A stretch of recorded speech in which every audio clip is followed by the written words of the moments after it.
Nancy has been wonderful. I have never known anybody any more dedicated to Duluth, and it's a full-time job with her, not full-time pay, but it's a full-time job. Thank you, Nancy, from everybody here.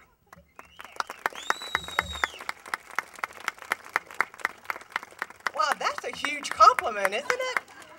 Coming from the person that I think has probably given Duluth some of the most important things that we have, a lot of our traditions and history. So thank you, Catherine. Kathy wanted me to talk just a minute about our history, and you're going to get a little history lesson this morning, I guess you can tell. But we believe history is important because we believe roots are keeping us focused on what's important for Duluth. Kathy and I grew up together, and we rode horses all over this property every day, didn't we, Kathy? Every day. I have known Kathy all of my life. I don't remember not knowing her. And let me tell you, to keep up with her, even as a child, was a challenge. She was a busy playmate. We were always getting into a lot of fun trouble. We were very mischievous. We did some dangerous things that our parents asked us not to do, but we had such a great childhood together. When Kathy left for college, and I went on to college as well, we went for many years not seeing each other.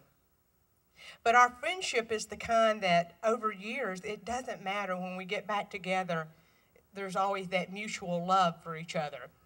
So when Kathy said she was getting married, I'm thinking, who in the world can keep up with her? And then I met Jeff.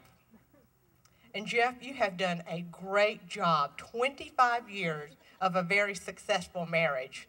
Let's give that a round of applause. They are definitely a team. And that's really important these days because when you are working for your citizens, you are a servant. And the word servant came to my mind before I heard anybody else mention it this morning. And I want to point that out, that all of us that know Jeff, that word servant comes to mind because he does enjoy serving. Is it hard to stand here and listen to these great things about yourself? I want to talk a little bit about some of the servant things he's done, and I wrote them down because I don't want to forget them. There's so many.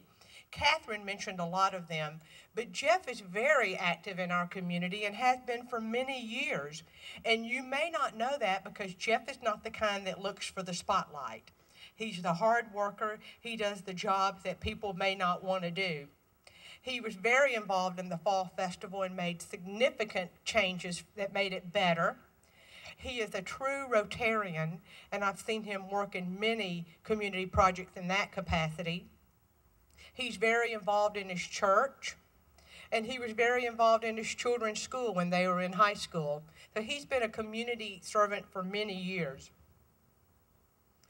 Another important thing that I want to point out is when you're in the Congress, you're really a national position and, of course, an international position.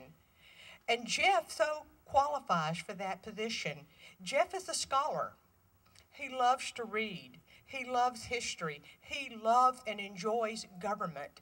He probably knows more about the Constitution and all the bills that are being written than anyone I know, honestly. And he does that because he enjoys it. We need someone that understands international politics. As you know, the world is flat.